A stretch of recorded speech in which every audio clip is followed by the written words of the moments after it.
What's going on, everyone? Welcome back to another edition of Sports to the Wire. For those of you who are actually new to the show, I am your host, Rasheed White, as always. Now, I got to put some pragmatism into this, and today's show is going to be about should Steph Curry be on the Mount Rushmore? Because, I'm listening to all the media pundits today, and I'm hearing that Steph Curry's the best player, and he should be on the Mount Rushmore from Colin Cowherd. Listen. All right, it's time to stop being the president of the moment. I'm a basketball analyst and not a fanboy over here, man. This show is not about being a fanboy. This is about basketball analyzation here. So the same way I defended, I hate Golden State. I hate the Golden State Warriors. I hate Steve Kerr. Really hate him with a passion. Do not like him. And I do like Steph Curry. I'm just tired of the media. And the media is actually looking. The NBA is actually looking for somebody to actually carry the NBA in a sense, though. Like LeBron is, how they had LeBron up there, even though I don't think he was the ideal choice in a sense, though. But the media is actually looking for someone to actually be the face of the NBA. And I'm sick and tired of them actually force feeding Steph Curry on me. When there's about maybe 10 players, if you was going to start a team up, you'll say, I'm taking these 10 players over Steph Curry. All right, so should he actually be on the Mount Rushmore? No, hell no. Let's go over the players that you would actually take over Steph Curry now. You would take Kevin Durant over him. You would take Giannis Antetokounmpo over him. I'm taking Kyrie over him. I'm taking Ja Morant over him. I'm taking Devin Booker over him. Man, that's almost like 5 players right there. Tatum, despite the struggles he actually had, is a better player than Steph Curry. Can actually 6'10", can play 1 through 5, guard 1 through 5. Steph Curry can't guard anything.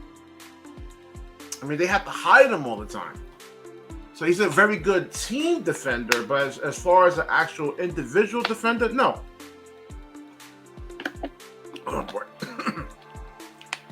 Ooh, drank too much of that at one time. Okay.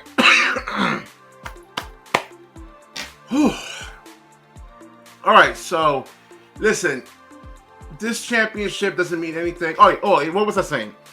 All right, so the same way I actually defended the Golden State Warriors over when Toronto actually beat them, when Klay Thompson went down and Durant went down, and they actually won the championship. I'm like, listen, we know if Klay Thompson and Kevin Durant was fully healthy, that the Toronto Raptors wasn't actually winning that series.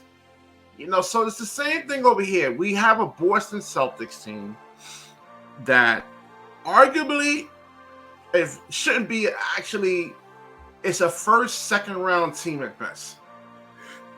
If Brooklyn had its whole squad, if they had Ben Simmons, they had Joe Harris, and you had a healthy Steph Curry, because Steph Curry had an ankle injury. I'm sorry, there's just no way that the Boston Celtics are beating that team.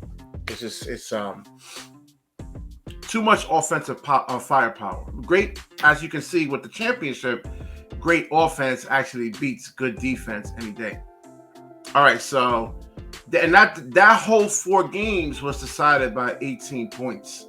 They were so close. They were swing games. Anything could have went. Anything could have happened in those 4 games, and they only had really 2 good players in that series and a bunch of parts.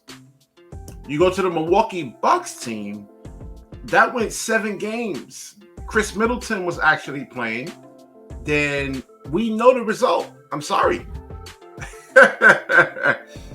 And then we had the Miami Heat, who Butler was hurt, and everybody, even the media, actually people in the media, thought that the Miami Heat was actually the better team. I thought so too. You had Tyler Hero, who can actually contribute. Kyle Lowry, I believe he was hurt. I think if he came out as, in the first 3 or 4 games, if he can give you 15 points a game, which he's more than capable of doing, then that series is a different story right now. So we know it was going to be between the Milwaukee Bucks and the Brooklyn Nets. And let's take the Bucks. I'm sorry, Golden State is not beating a fully loaded Milwaukee Bucks team. I'm sorry, Giannis Antetokounmpo puts too much pressure on your defense. I mean, they would say like to say, put him in the action. That's what they would do with Steph Curry. You have to constantly help. He can play off the ball, on the ball. He's getting better at actually shooting his 3-pointers, making his free throws. We've seen what Giannis Antetokounmpo did last year against the Phoenix Suns. I mean, he is a force.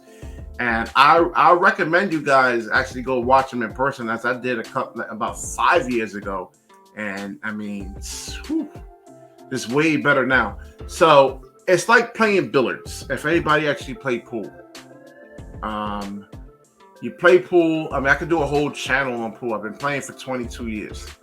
If your opponent actually scratches on the 8 ball, you're not going out there. You're not celebrating. Yeah. I'm the best. You're going to be like, whoa, man. Ooh, I got lucky, man. Because, technically I kind of lost.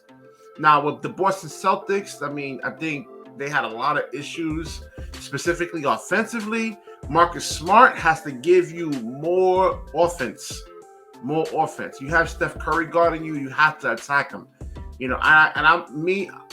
Playing basketball myself personally and watching basketball. I'm a system basketball player. I love system basketball. But there's times where you have a weak defender in Steph Curry in terms of a matchup, and you got to exploit that. And what happens is Marcus Smart would actually not go to that matchup. He would give the ball to maybe Tatum or Jaylen Brown. Jaylen Brown gets into trouble. And then by the time Tatum actually gets the ball back, he has maybe like 8-9 seconds on the shot clock when it should have been Marcus Smart attacking Steph Curry and forcing the defense to actually collapse.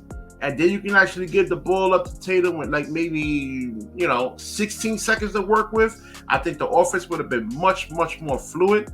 But, that's a whole separate video. I'm doing a whole video on what Boston actually needs to do, because I think they need to make some trades here to get some more offense in there, especially like the way Marcus Smart was actually playing. He was playing like a backup point guard, like really no offensive productivity. I said it before, it was a big mistake, asking Marcus Smart to actually play the point guard position. I mean, the point guard position is something that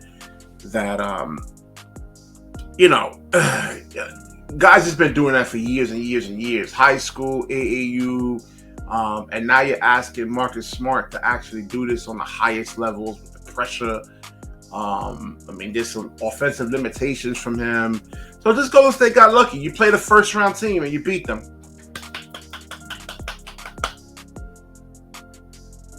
The same way I defended you guys when the Toronto Raptors beat you guys. It's the same way I'm defending. I'm gonna defend this fake championship right now. All right, so